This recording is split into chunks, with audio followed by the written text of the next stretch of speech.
he's with us now. I'm glad you're here.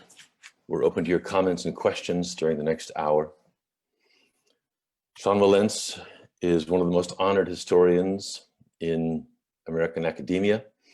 He's written about early American history and about American politics through the 19th century, through the 20th century, and very much up to this very day in our own time.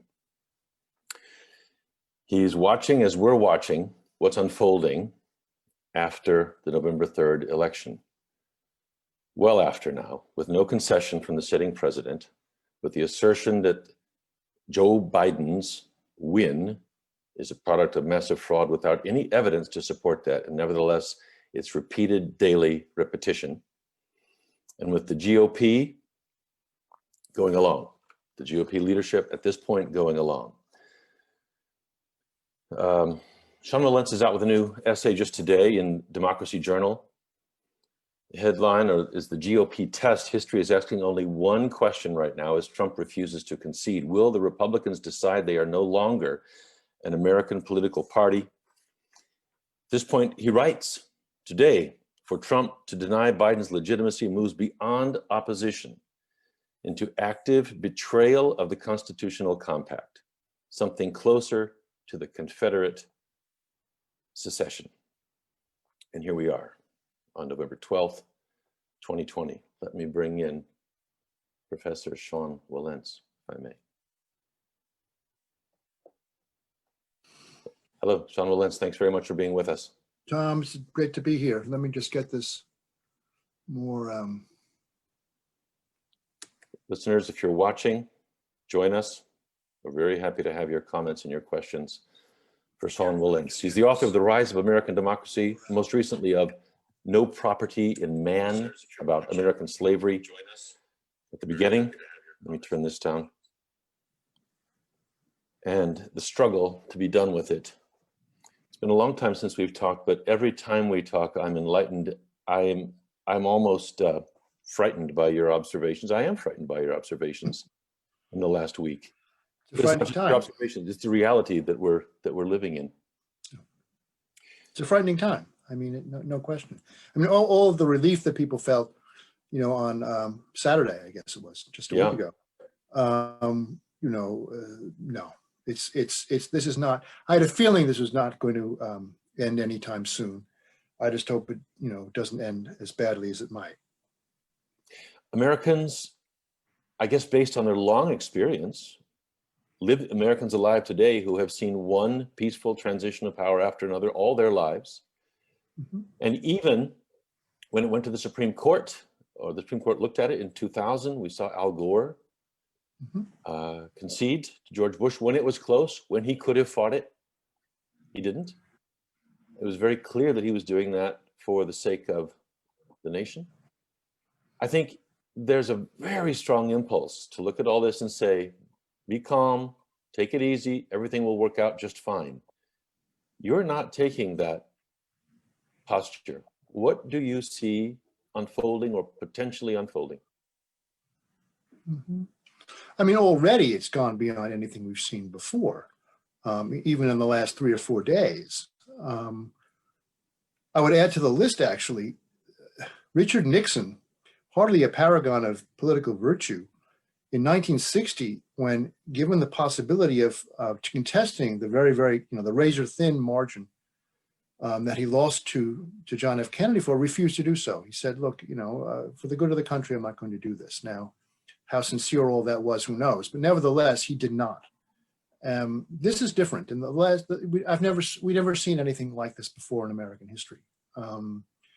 It's one thing for an incumbent president to lose and to be bitter about it. That's happened a lot. I mean, going all the way back to the very first really contested election, not contested election, but the first time that one party succeeded the other in 1800, 1801. John Adams was fit to be tied. He couldn't believe it. He thought that the entire country had fallen to hell because he hadn't been reelected. And Thomas Jefferson was to be president. Correct. And he hated that outcome. Nevertheless, he acknowledged that the Federalists, his party, had been soundly defeated, had been routed, in fact. He was unhappy about that, but he wasn't going to contest Jefferson's legitimacy. There have been other, his son, John Quincy Adams, hated the fact that he'd been beaten by the barbarian, as he put it, Andrew Jackson. Andrew Jackson. Mm-hmm. And he refused to actually, like his father, he refused to show up to his successor's inauguration. He snubbed them, but he didn't contest the fact that that Jackson was legitimately elected president. This is the point. It goes to the question of legitimacy. No one has ever contested. No president has ever contested the legitimacy of a presidential election. There have been fights about them, as you said, Tom. I mean, the 1876, there was a real fight as to who the winner was going to be that was prolonged. But there again, the loser, Samuel Tilden, in that case, when it was announced who the winner was, he gave way. The same thing with Al Gore in 2000. So this is really unprecedented, quite apart from the fact that it's all fabricated. I mean, the election of 2000 really was hard fought. It really did come down to 500 odd votes in Florida. I mean, that was legitimate. That was a real contest. Mm-hmm. This is purely a power play based on nothing. And so it's very worrisome. It's worrisome mainly to me, not so much because of what Donald Trump is doing, because Donald Trump is a character. He could have been scripted to do this. This is not out of keeping with him. Mm-hmm. The worrisome thing is the Republican Party. The Republican Party has a choice now. The Republican Party, the leadership of the Republican Party could shut this down in an instant by simply acknowledging Biden's election, by backing off from this fantasy that there's been some sort of theft that has occurred. They could do it very quickly. They have not. And if they continue down this road, we can spin out all sorts of possibilities, but if they continue down this road, then they will have declared themselves in effect illegitimate as a political party, in my view. They would have refused the stance, the place of the loyal opposition. The idea of a loyal opposition is at the core of American democracy. Mm-hmm. You can oppose but still be loyal to the system. They will have, in effect, renounced that, and they will cease to be a legitimate political party, in my view, a democratic political party, and become something else. Though in this fantasy land that we've entered, ceasing to be legitimate in the terms mm-hmm. that you're laying out, mm-hmm. amazingly, appallingly, shockingly, unbelievably, doesn't necessarily mean giving up power. The way they're looking at it. They look, power for them is not based on vox populi, not based on the votes. Power for them is something raw. Power for them is something else. This has been gathering in the Republican Party for a very long time. I mean, it really, you can see it really with Gingrich and the Gingrich dispensation beginning in 1994, when all of the old rules were thrown out. We thought that was merely rhetorical, but by the time you get to Trump and the current Republican Party, it's more than rhetorical. It's it's just dispensing with the very idea of a democratic system. So it's all about power, and power however you can get it. But of course, that's not the clothing in which it's cloaked. All of the talk from Republicans is about, let's follow the process. Yes. Let the president pursue his legal avenues. That's entirely justified. Let's just follow the process here. Everybody settle down, and the voice of the people will be heard. I think there's a certain, shall we say, that's disingenuous. It may very well come down to the fact that I forget the exact date, but December 12th or so, when the electors have to meet, there is a date where the electors have to meet and declare who the new president is. And if they can't declare who it is, it goes to the House of Representatives. That will occur. That will most likely occur. And I fully believe that Joe Biden will be inaugurated president on January 20th. You do. That's an encouraging thing to hear. I do. You shouldn't. I at the moment, I absolutely do, because I don't think that Trump is in no position. He has no evidence. He is in no position to prevent the secretaries of state of the various states from certifying the results. And that's going. I am deeply confident that's going to happen. I don't think that Joe Biden is going to be denied the presidency. But let me just ask on that point. I want to come back to that. That's deeply heartening. It's not so clear to me that there's not an alternate path very well in mind mm-hmm. on the GOP side of the ledger. Mm-hmm.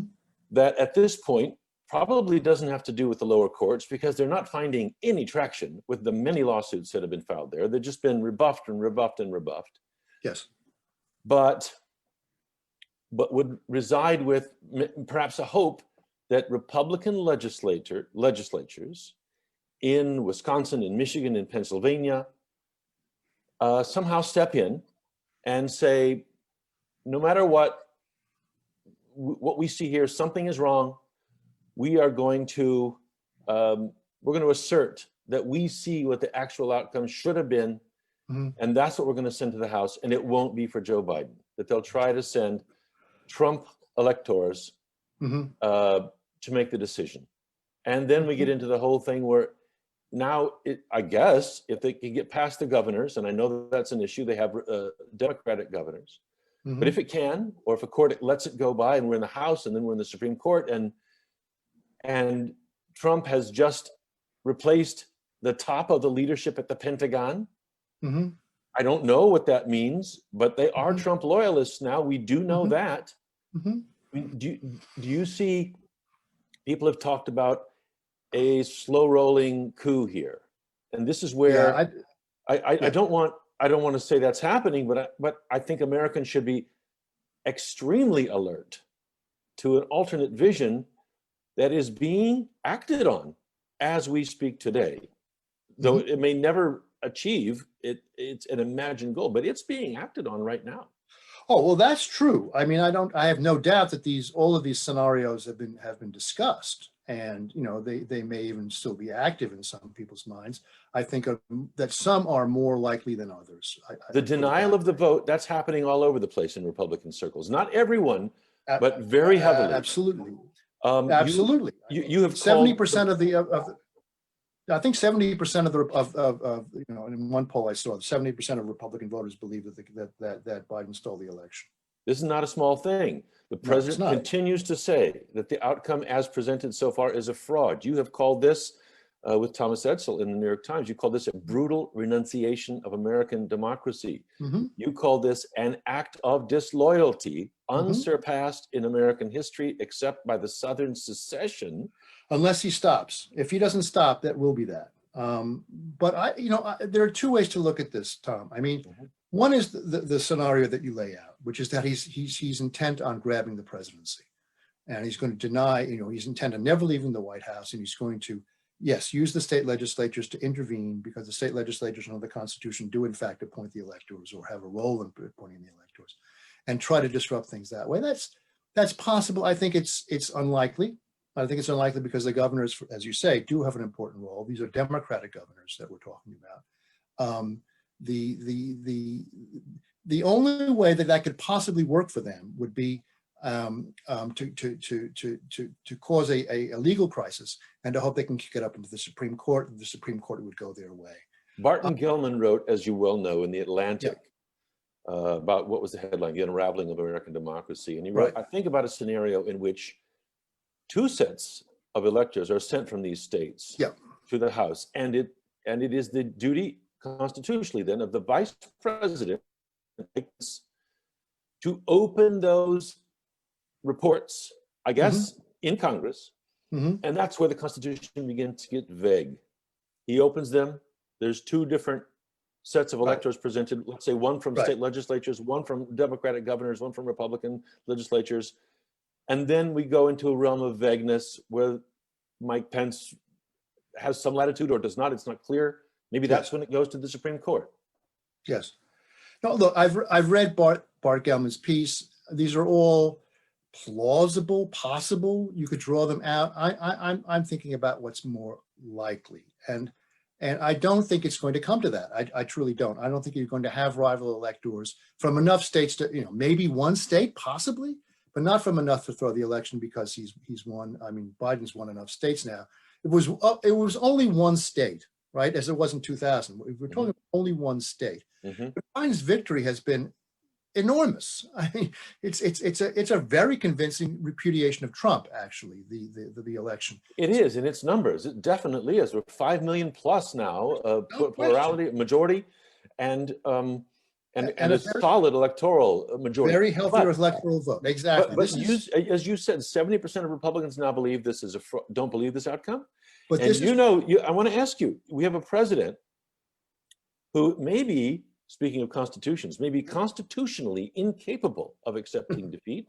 And we know from his long legal history, he will ask his lawyers and will himself apply his mind to finding any possible path, no matter how indecent or unethical, but any plausible path. So what's your chain of thinking? Because assuming that just can't happen here isn't enough anymore.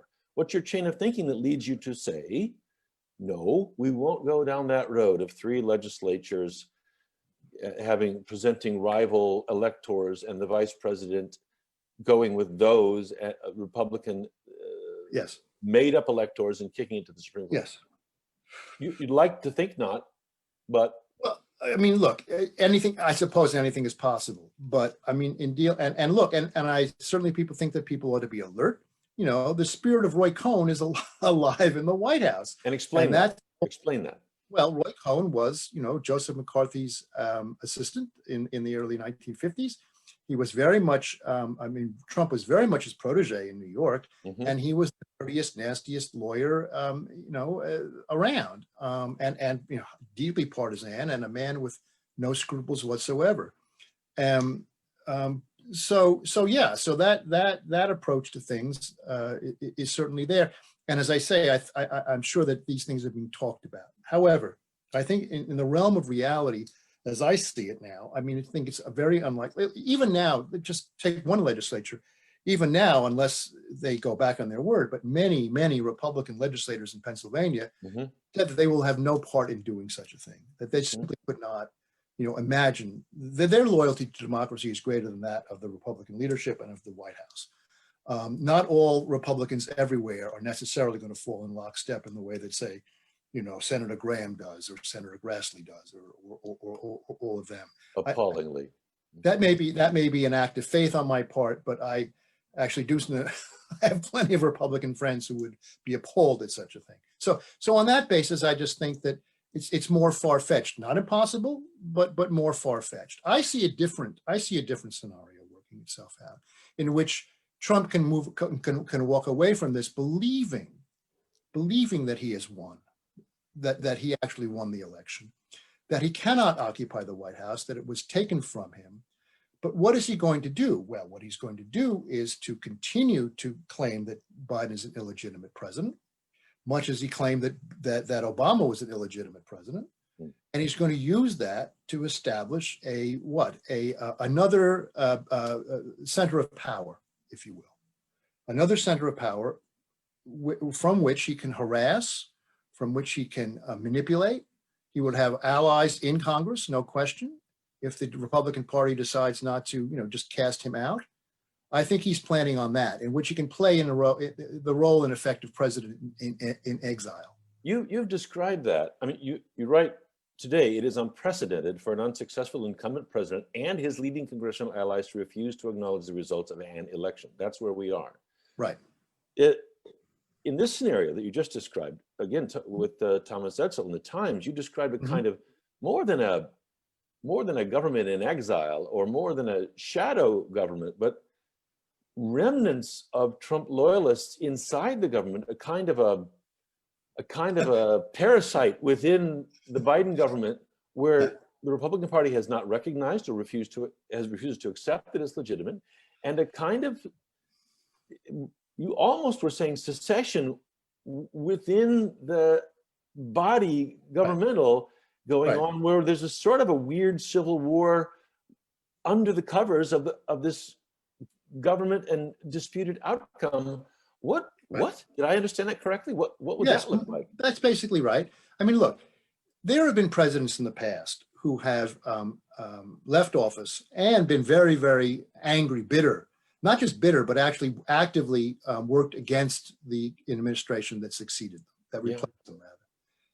Herbert Hoover did this in the early 30s. After he lost in 1932, after a decent interval passed, he started giving speeches lambasting Roosevelt and his administration.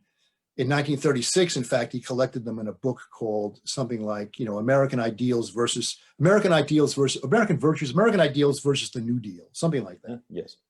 Now, that was him, perfectly okay. He can go out doing that. Most presidents choose not to do that anymore, but Herbert Hoover was going to give him hell, as it were. Mm-hmm. I think Trump, though, that's the 1930s. This is a different era. And this is a very different man.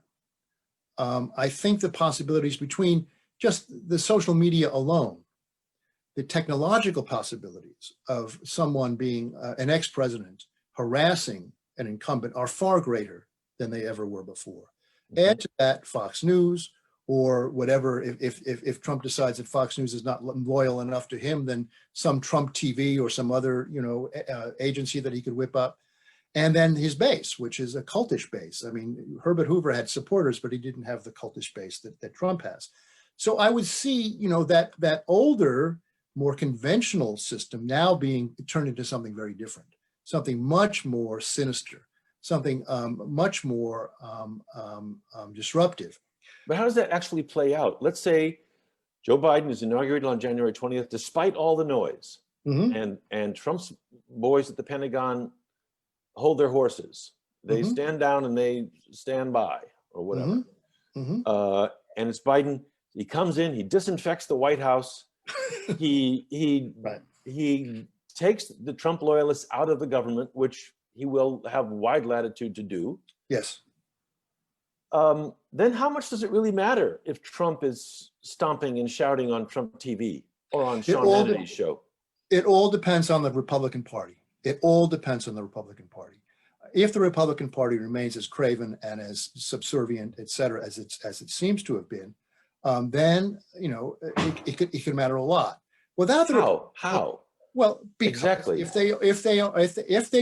they recognize Trump as the truly legitimate president, rhetorically recognize him. Rhetorically, I mean, he's not going to pass any laws. He's not going to push any executive orders. No. But spiritually, politically, if he is the legitimate president, and they hold on to that. And he sets up in Mar-a-Lago and issues statements every day and has press conferences with OAN and Fox. Or in Moscow, if he's trying to stay away from Letitia James. I mean, this is another possibility. Is that the American illegal prosecution? Yeah, which would continue for a long time. I mean, he could keep that going and still be, spouting out from Mar-a-Lago. But maybe he, at one point, at one rally, he talked about whether he'd have to leave the country. He's obviously thinking of that as well. Okay, wait.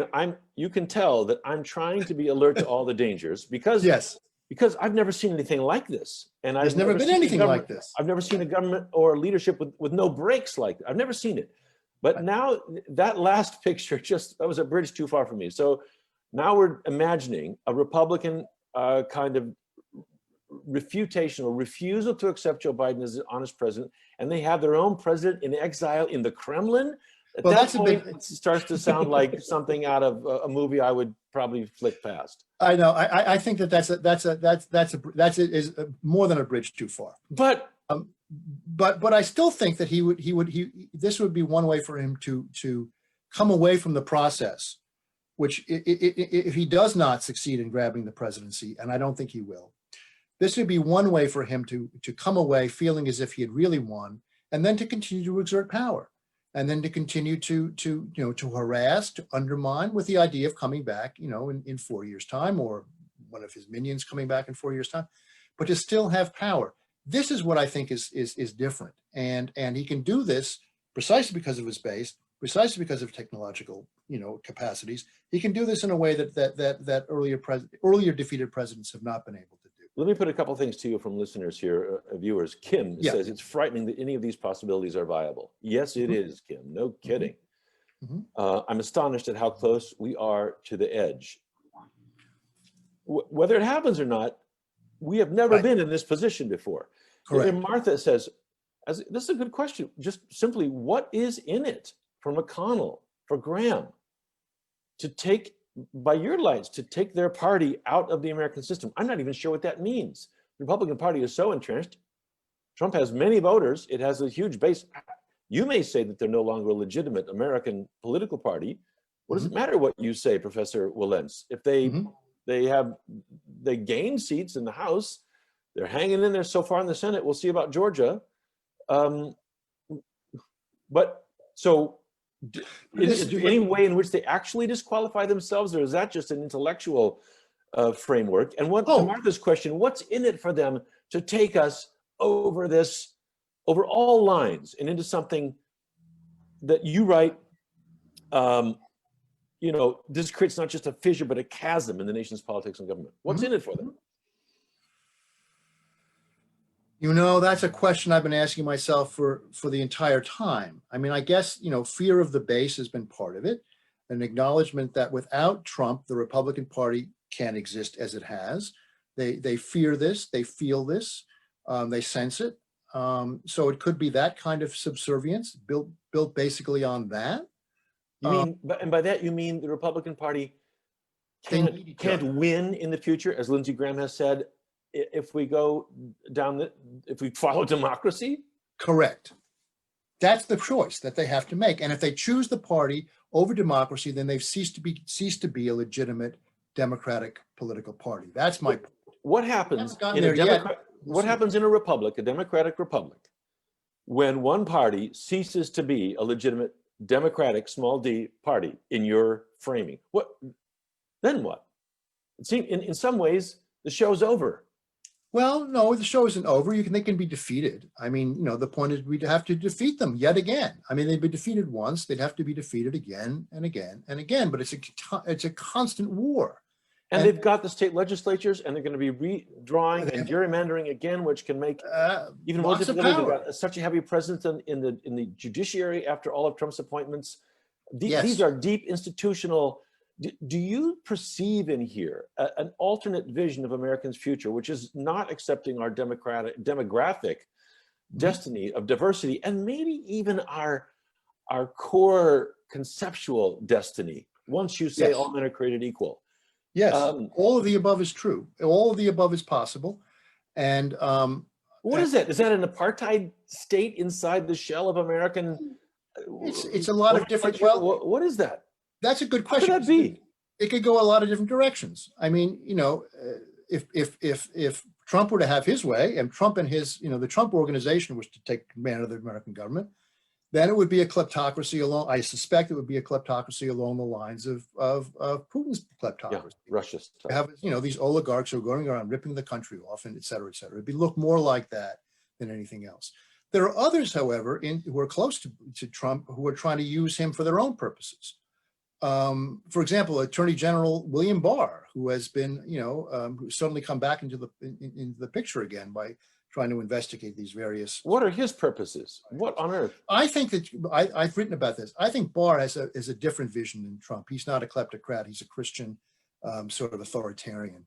I think he has an idea that America has to be restored. He said so, that the United States has to be restored to the path it was on until the 1960s.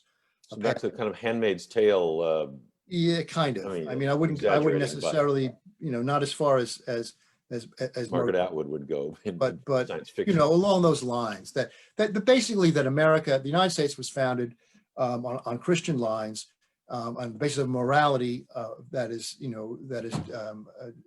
dispensed by God, declared by God, and revealed through his church, and that is what American government is based on. This is, you know, completely crackpot.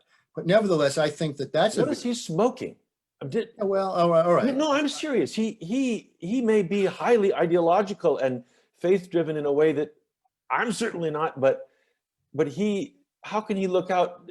This is where I still wonder if he and Steve Bannon and I don't know who else get together on Bannon's yacht, Chinese yacht, off the shore of Connecticut, wherever he is now, indicted, and actually do dream up a scenario where, okay, let's get our guys in the Pentagon. Esper wouldn't use the Insurrection Act to put active duty troops on the streets, but the guys we have in there now, and by God, they really are Trump toadies. Oh yeah, absolutely. Radcliffe, the whole crew. They'll do it for us. And, you know, it's now or never, balls to the wall. This is it. You know, let the devil take the hindmost. Here we go. Are you sure that that's not going on? I assume it's going on. I mean, you know, nothing's too crazy for Steve Bannon, so I assume that this is going on. But the question is only what kind of America would result out of this, was I thought the question we were talking. And it could be a number of different, disastrous scenarios coming out of that, a number of dystopic possibilities. And I think that a lot of people around Trump each think that they're pushing their own. By the way, McConnell and Graham, they have their own view. They think they're using Trump as well. And For what? A permanent Republican government. I mean, going back really to the Reagan era, going back to the Reagan years rather, there was this growing idea that the Republican Party was America and the Democratic Party was heresy. This is something that is deeply ingrained among Republicans, even normal Republicans, even back to the New Deal. Even this has its roots. Exactly, opposition to the New Deal. But it took on a new life under Reagan, and then it really took a new life under Gingrich, who weaponized all of that and turned it into a Sweden kind of burn, scratch and burn kind of politics. So that I think that there is that view that we are legitimate and that the Democrats really aren't a legitimate political party, that they're not really America, that they really are heretical, and we have to stay in power to prevent them from taking over. I think that is actually deeply ingrained in some very, very mainstream Republicans, and they would like to see that happen. But that, and if you ask, doesn't that end up becoming a racialized, counter-majoritarian power structure? They would not see it that way. They might think to themselves, there are plenty of Cuban voters who like us, plenty of Hispanic voters who like us. We might be able to get more, black men at any rate to come along with us. It's not strictly racist, and it's not strictly racial. It's much more ideological. It's a different kind of ideological scope. No, I think that they think, if they have the guy who ran for the Senate in Michigan, or if they have, Scott down in South Carolina, they think that they have no problem with having it, reach outside a kind of white supremacist government. But it's an idea of America that goes back to the Liberty Lobby of the 1930s. I mean, to the anti-New Deal people. Is that an America of democracy? Is that an America of fascism? What would that, if they lock it in with the judiciary, with gerrymandering? Yes, that's right. What is that? What creature? What beast? It is a one-party authoritarian America with a semblance of democracy, because you still have elections, I presume, but it would be elections to no purpose because one party will have locked it in. That's what they think that they would like to achieve. You remember they were horrified when Bill Clinton was elected president. They never thought it was possible for another Democrat to be elected president. After Reagan, I mean, and yet Democrats have won the larger vote in 7 out of the 8 presidential elections. Precisely. I mean, the Republicans have not. When was the last time a Republican presidential candidate actually won a majority of the vote? Go back. I think it's it's a long time. Okay. So we watched Joe Biden the other day, and he came out and with classic presidential modulation. Yes. Illustrated or personified what we think of as the role of the American president. That is to say, I'm a balance point of equanimity here. I will guide us toward our ideals with respect for all. I'll be the president of all Americans.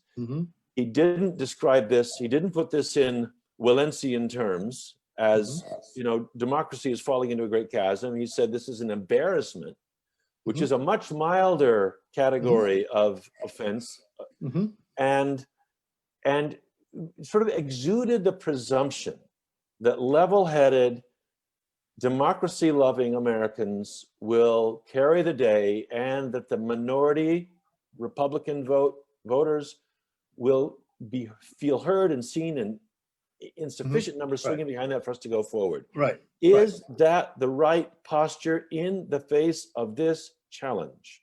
Oh, absolutely. Politically. I mean, I think that he has to appear that way. He has to be the president of the United States. He can't be anything else.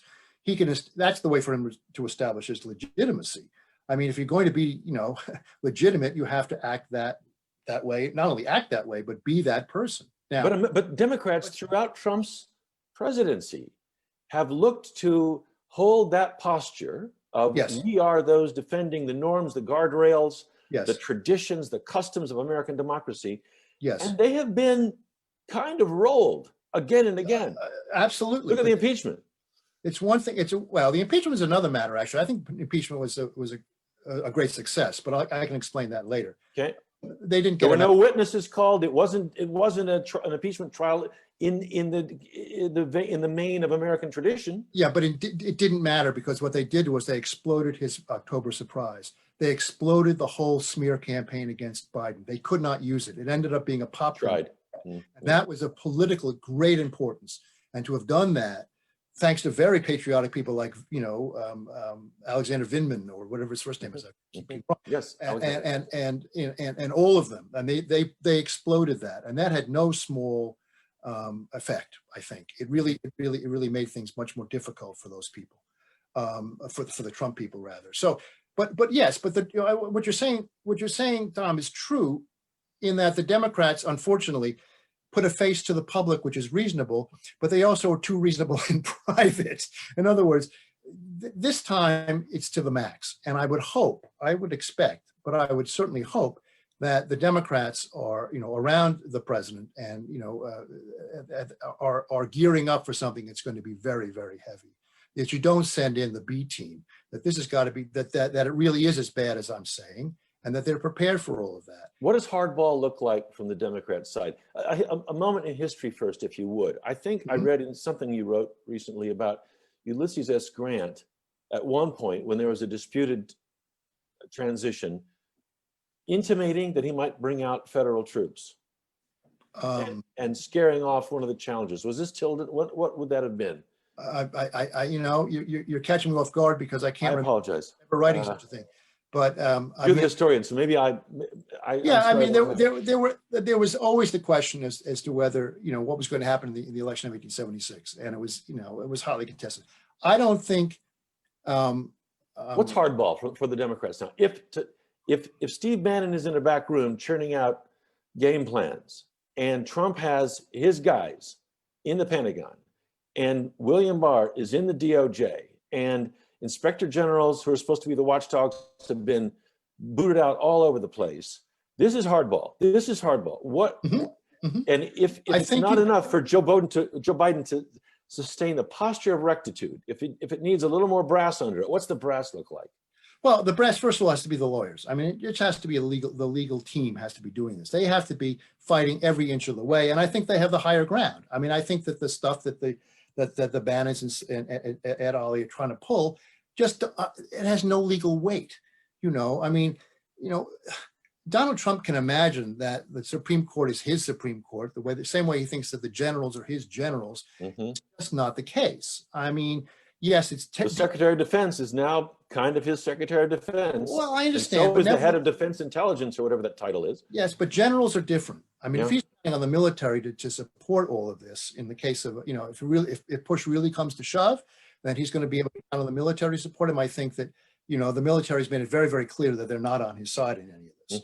So it's one thing to have his appointees, it's another thing to have the military. But no, I think that they have to, the Democrats have to stand by the law, push for the law, and to make sure that the law is going to be, that they're going to defend American democracy at every level along the way. And I think they have the laws on their side. And to keep, the Supreme Court doesn't just take any case.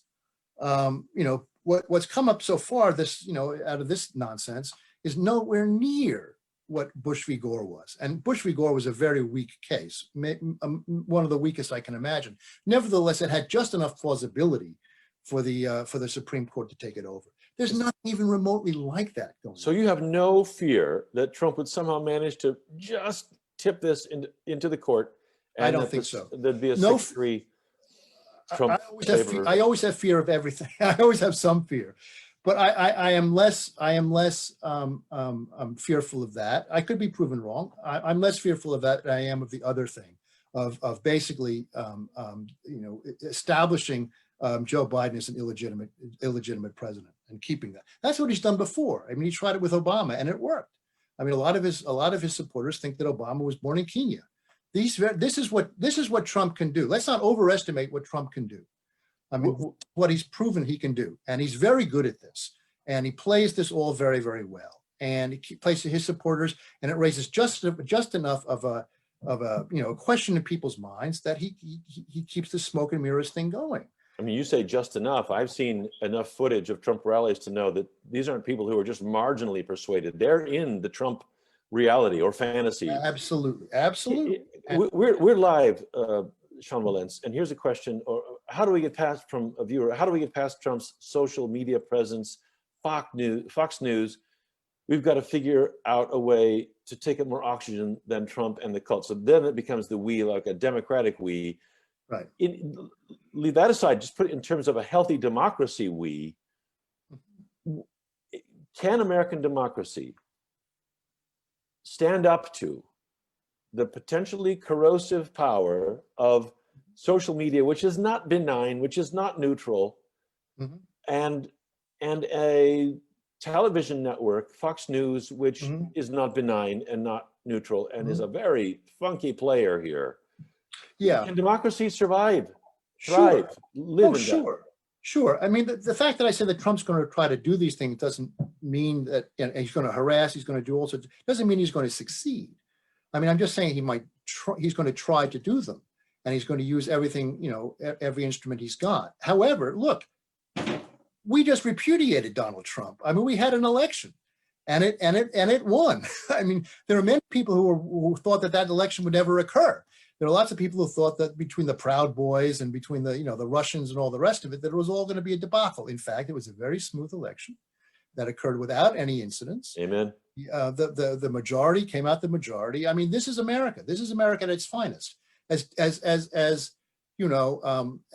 worked up as you can hear me being, Tom. I mean, I have, beneath all of this, I've been very reassured by how things have gone over the last 2 weeks. It was pretty amazing in the midst of all this, and we have to celebrate that the instruments of democracy had the strength to do it. And I think of all those poll workers across this country who stood up in the great tradition of the citizen poll watcher, and really are the ones who brought this home to us. And it's super heartening. And you think of the huge numbers of people who have come out. Yes. But let us bear in mind at the same time, you are describing a party which has embraced a counter-majoritarian view of the present and future. And we have a president buttressed by new technologies in the last couple of decades, which he exploits in their entirety, who is a kind of fabulist, who is prepared to broadcast and nurture a fantastical realm of make-believe, but that many people have bought into. Yes. It's a massive fraud. And 70% of 70 million or whatever it is, that's a lot of people. So that brings me back to, so I celebrate what happened on November 3rd in terms of the exercise of democracy. That was amazing.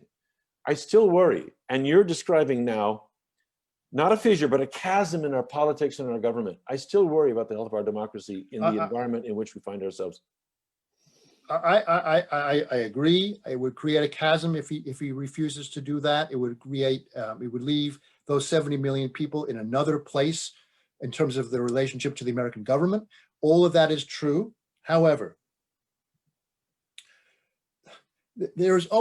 these people have always been there, okay? I mean, Trump has given them a voice, a power, and so forth, but you're never going to get rid of this. I mean, it's always been there. It's been there throughout American history. What is this? What is this? This sort of bacillus of race hatred in part, but of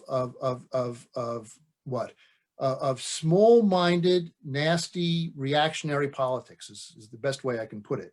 That has been there, oligarchic, hierarchical, however you want to put it. That has been there, and it's been there from the beginning, and you're never going to get rid of it. The only thing is that in times of success, in successful periods in American history, from my standpoint, has been when that virus, if you will, has been contained, and it can be contained. It was contained from the New Deal all the way through, at least until the 1970s, and it can be contained again. So I'm more hopeful about all of that, but that will depend a lot on Joe Biden.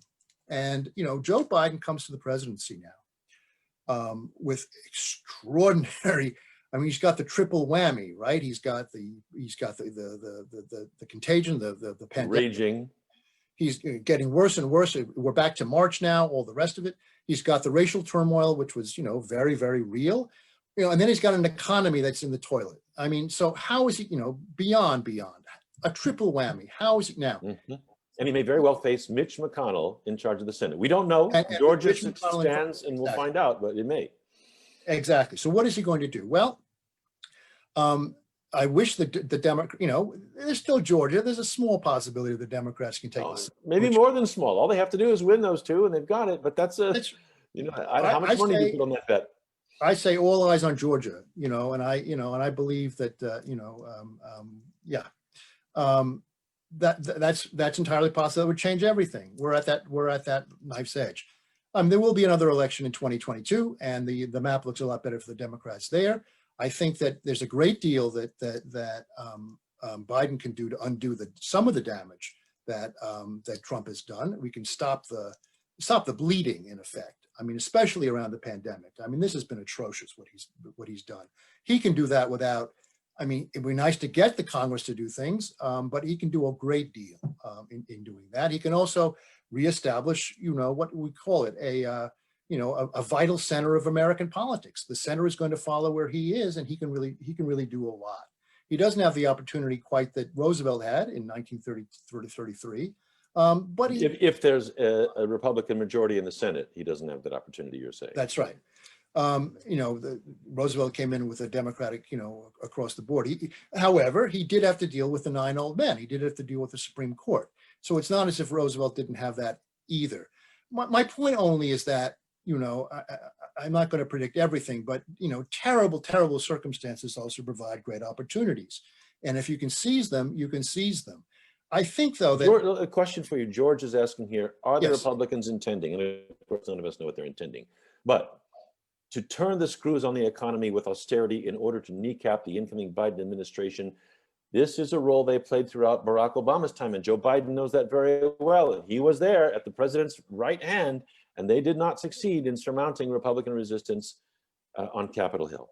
Well, I understand that. I think there was a problem, though, I hope that Biden is not the Biden of the Obama Biden administration. What I mean by that is this: that I think that President Obama, an extraordinary political figure and an extraordinary American in many, many ways, nevertheless came to the presidency with an idea that his election marked the end of the partisan, fighting that had gone on, that he was going to somehow mount all of that, almost by the force of reason, and that he could do all of that. And I think he basically miscalculated. I think he misunderstood what the Republican Party had become. Now, I think that we've learned that lesson. Now, we know very well what the Republican Party has become, and it's become even more of all of that now. And I think that forearmed in all of this, I mean, Joe Biden is a creature of the Senate. He knows how the Senate operates. He knows that there are ways around all sorts of business. It's not going to be quite the same as it has been, or as it was under Obama. Boy, I wish I believed that. I'm waiting for more Republican senators to even acknowledge his victory, which could be, to me, a strong sign that he would have some hope of working. Well, I hope so, but They have not. And what is it? Is it even 4 yet? Is it 5? It's tiny. Here is another scenario. Okay, another possibility. Let's you and I imagine. We'll play role play for a second. Okay. Let's imagine that you're Lisa Murkowski, right?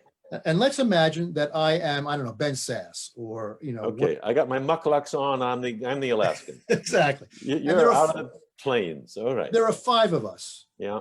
5 of us. Right. We hold the balance of power in the Senate. We can say we're open for business. Ooh. President Biden, what do you bid?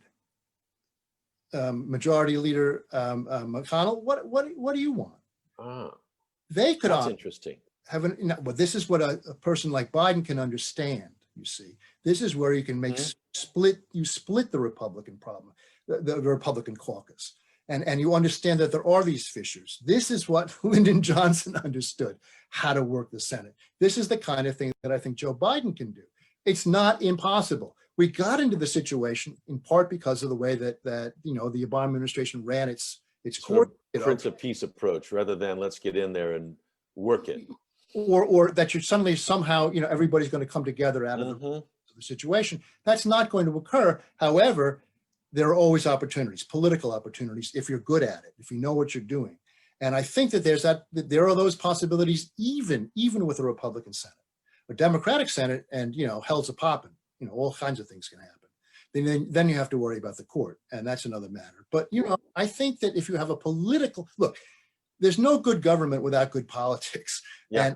And I think that if we don't have good politics right now. Well, I understand, but then you have to make them, and you make them not by being, simply by being what, as you say, the way that Biden is conducting himself. That's very admirable. And it's perfectly fine at this moment. There are going to be times that's going to change. But nevertheless, you have to understand that this is a political operation you're involved in here. It's not about who has the better ideas. It's not even about who has the better social media. It's not about any of that. It's about how power operates in Washington. And that's how McConnell's gotten. He knows how to do that. But oh my God, yeah. Oh, right. Other ways to do straight this. up. Okay, I can't keep you forever though. Man, I could almost keep this going, jawboning till January 20th until we get out of this. Maybe. Well, but I'll come back. But let me ask you this then, just for right now, from now until the electors come in and as we head toward January 20th, what's your advice? This takes you out of the historian hat, but give us some advice informed by American history. It hasn't always been pretty or easy. How should the Democrats comport themselves to maximize the likelihood that we escape some grotesque scenario of slow roll coup and we end up with Joe Biden in office? How do they optimize? And more than in office, hopefully not with a kind of a quiet secession or, how did you describe it, as like a government within a government, a shadow government, even inside how do they get past that? Let's start there. That's enough. I've got a bigger vision question then. Well, one thing is to remember history, actually. People have to understand, not enough Americans realize this, that we are off the rails. And this is not normal. Hell no. Well, I know, but I don't think enough people quite get that. Either because they don't know the history. Americans are remarkably ignorant. I know, civic education. But that's okay. But I think that you can, a good Democrat should be giving that kind of history lesson all the time. Noted. We're off the rails. We're in strange territory. So exactly. What's your advice? Great. And then bring that to bear, that what we're up against is abnormal. This is not American. This is anti-American. This is something that we have not dealt with. You have to bring a brutal renunciation of American democracy, your words. Exactly. You have to bring that. Now, it may not be the president who does that. It may not be the president-elect who's giving that message, but there are plenty of other ways to get that message across. And it ought to be gotten across. And it's one of the reasons I've been writing. Say it loud, say it proud. Well, I've just been writing these things in order to get, people in the party, Democrats to wake up. Because, well, Republicans too, I hope, for God's sake. This is our country. This is our democracy. I completely agree. So, we're sleepwalking into this, and it's time to wake up. So but Republicans so far aren't saying, welcome, Joe, we wish we'd won, but we didn't. They're not saying that. So what's the Democrats' best path? Right now, well, first of all, have your lawyers ready, have your infrastructure. Yes, they are. Bounce on all of that. And I'm pretty confident that they are. And as I say, I don't think that they don't have a legal land to stand on. So then it's up to, then you're in the realm of politics and fighting. And there you have to make it very, very clear just how off the rails these people are. And to be saying it again and again and again. I think most Americans get it. I don't think that the cult gets it, and the cult is never going to get it, but the cult is big. If it's 70% of Republicans who think this election was a fraud, in the absence of any substantial evidence to back that up, that's 35, big. Yes, 35 to 40% of the American electorate, I've always thought is, impossible, is out of reach. Now it's more out of reach now than ever. It's nastier than ever, but I still think it's a minority. And I think that we saw on, on election day, the American majority speak.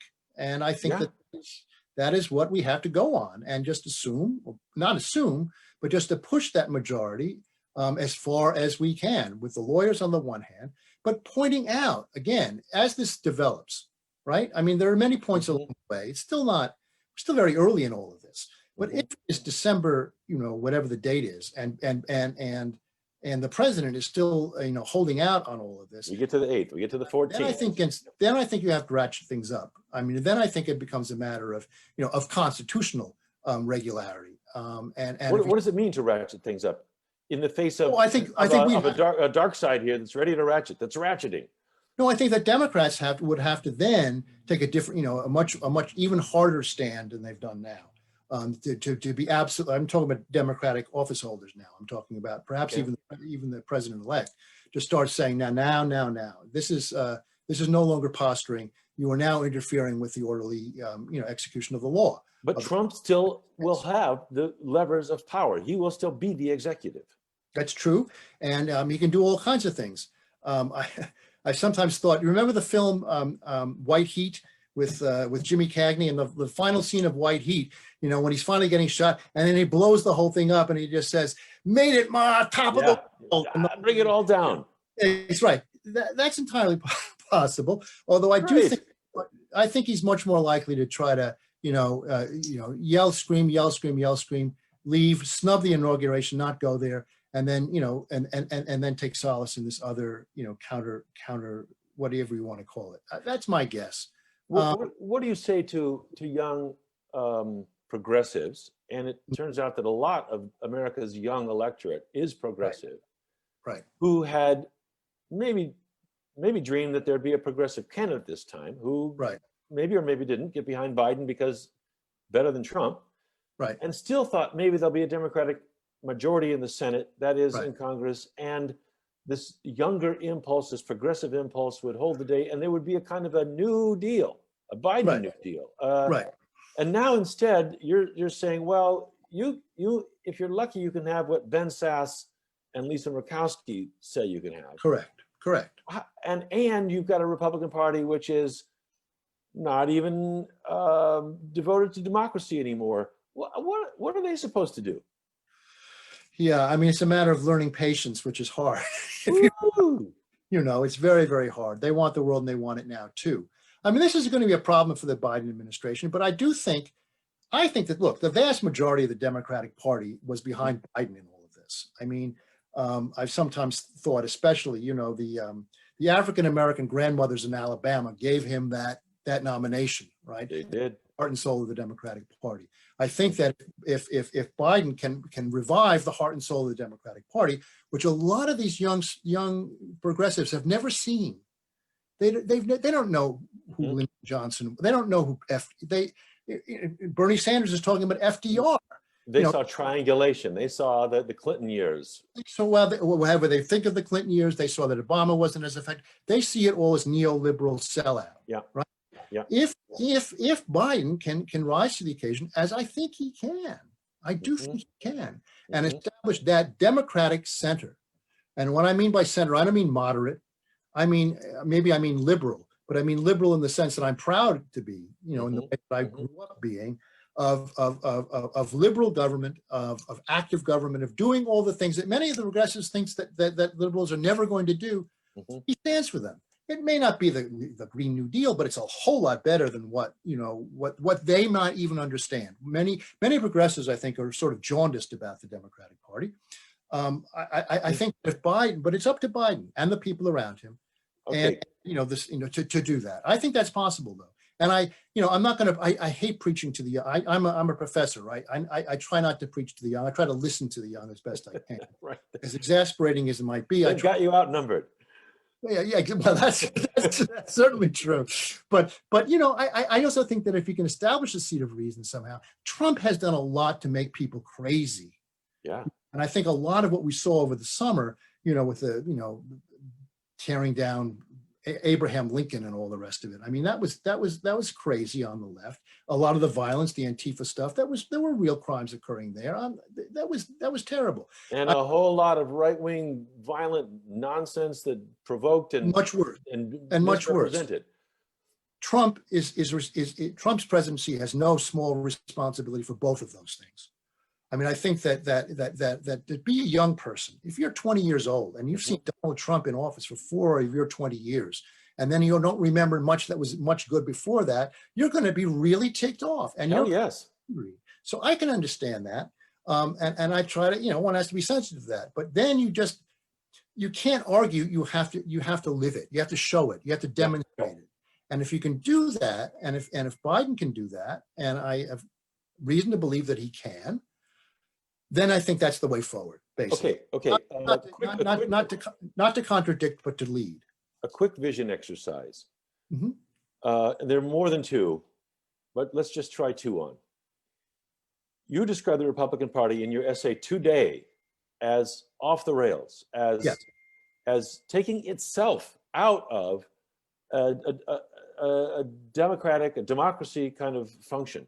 Right. As embracing an authoritarian, counter-majoritarian view of how it wants to sew up America in the decades ahead. Right. Now, that clearly would not be without resistance and pushback. But if they stay on that track, and the Democrats have to deal with that, and they've sown themselves in institutionally in the courts and in gerrymandering, what does that America look like for the next couple decades here? And give us an alternative where you have a healthy democracy somehow returns in some degree, and you have a new generation whose demographics and ideals begin to be progressively expressed more fully. Give us two visions of what could be in front of us. I think that the only way this is going to happen is if the Republican Party, as we know it, ceases to exist. I truly believe that. I think the Republican Party has. I won't go as far as I say that they will cease to be a legitimate Democratic Party if they continue down the road they're on now. Yeah. Right. But I mean, even then, short of that, they've become a toxic, abnormal force. It's been that way for a very long time. And this is not a Democratic liberal professor saying this. This is, people like Norm Ornstein and Tom Mann. Yeah. Who's going to pull the plug on that beast? That has to be done. Well, the only way to do it is to defeat it politically. I mean, that just has to be done. And you're never going to do it entirely. But we just did. I mean, we didn't do it as much as we ought to have. I don't know who we is, but exactly there. But no, just didn't. They may still be in the majority in the Senate. They have made gains in the House. It was anything but the end of the Republican Party. I understand that, but I'm saying the end of the presidency. We're not there. Should be. We're not there yet. But you asked me what it's going to take. Yeah. And I think it's going to take that. And I think that that's possible. I really do. The pollsters were way off this year, but I mean, if what had happened was what was predicted to have happened, would have been pretty close to what we prediction schmiction. It didn't happen. All right, look, all we can do is keep the fight. I mean, okay, that's what I'm asking. So you said the Republican Party has to end, but then I don't hear you describing an end to it. They'll fight too, and they got plenty of means, and plenty of money, and plenty of media. I understand all that. I don't see them going away. They're not going to go away. What I'm saying is the party is not going to cease to exist in the way that it has. As we know it, in the Gingrichian, Trumpian form in which it's taken, that has to end. The Republican Party has to change, and I think it can. I mean, I'm not opposed to it. I don't want to see a one-party system of Democrats, and I don't think that's what's going to have to happen. But I think that the Republican Party now has become so toxic, working against its own interests ultimately. That and this is one of the reasons why they're hanging on to Trump, because they don't know where else to go. And the Republican Party is not in as great a shape as you think it is if they have to depend on this demagogue. Well, I don't know. There could be another one, but there could be another demagogue behind. It could be more competent demagogue. I mean, I don't know. Talk about what we saw over the summer. There are some statues that need to come down in this country. Sorry? There are some statues that need to come down in this country. Absolutely. Right? Absolutely. But let's say that the Republican Party isn't self-reforming. It's not a self-cleaning oven. And the Democrats can't boot it out of its entrenched money, media, gerrymandering. What does that America look like? Where you've got an authoritarian-minded party that may have demagogic successors to Trump that stays in significant power, maybe not the majority always. What does that America look like? Where we can't bust loose and do the things that we may need to do on the environment, on dealing with our racial history, on embracing our demographic reality and future, on celebrating. If we can't do those, what does that country look like? It looks like a country in rapid decline. It looks like a country whose economy is going to be to hell, who may not even be able to survive a public health crisis. It'll be a country careening to doom, is what it's going to be. And maybe a few people on their yachts will be able to survive it all. But it is white heat. It is that. It is finally, even though they think that they're making things, all the promises, they're going to blow everything up. And that could very easily happen. And there are plenty of other nations and economies, et cetera, would be more than happy to take over. But it would mean the end of the United States as we know it, not simply as a democracy, but as the productive and the wealthy nation that it is. It cannot be sustained under these circumstances. It simply can't. Under this degree of inequality, it cannot be sustained. Not because the poor are going to rise up, because the system's going to fall apart. You're going to find, more 2008s, 2009s. You run it their way, and capitalism in the United States collapses. Not because of left-wing revolution, but because the system can't sustain itself. I mean, this is what FDR understood, was that, you have to save capitalism from the capitalists. Okay, what's the other vision exercise? That one's pretty grim. Let's say that there is some loosening up of this death grip, whatever lock we're in right now. Right. We get past January 20. The will of the people is represented in the White House without, I don't know what, in the streets. Joe Biden begins to work some legislative LBJ kind of, I don't know about magic, but exercise anyway on Capitol Hill. Right. And we move toward an embrace of the need to deal with our history, our current reality, the climate, in a situation where democracy is more healthy. What's it look like? Oh, it looks normal, for one thing. I mean, it looks like, there'll be fights, there'll be, politics all the time, but I think that there'll be hope, there'll be possibility, and I think it'll only feed on itself. I mean, I think one success will lead to another. If you can get one thing through. I mean, look, the Obama administration lived off of its one great success, which was, Obamacare. But there was plenty of other stuff that couldn't happen, that didn't happen. If you can imagine 4, 5, 6 things on that order, which you're forecasting, well, then all sorts of things can happen for the good. I mean, people can see what government can do. Ever since the Vietnam War, there's been a crisis of confidence in the American government itself. I mean, people now, unlike those of us who grew up at a certain age, remember what it was like when you actually had faith in the government. That has really disappeared. I think that one of the jobs that this dispensation that you're talking about is just to bring back, trust in government, maybe even admiration of government and of people in government. And if people can actually see the government doing things for them, that can happen. It's going to be a very tough fight, though. The cynicism is deep. The cynicism is there. It's part of the culture. I'm not saying it's going to be easy, but I think it's the step forward. It's a step towards that. At least I hope so. Sean Wilentz, let us throw our arms around democracy, at the very least. Indeed. Gird our loins, whatever exactly that means, for the weeks ahead. Very good.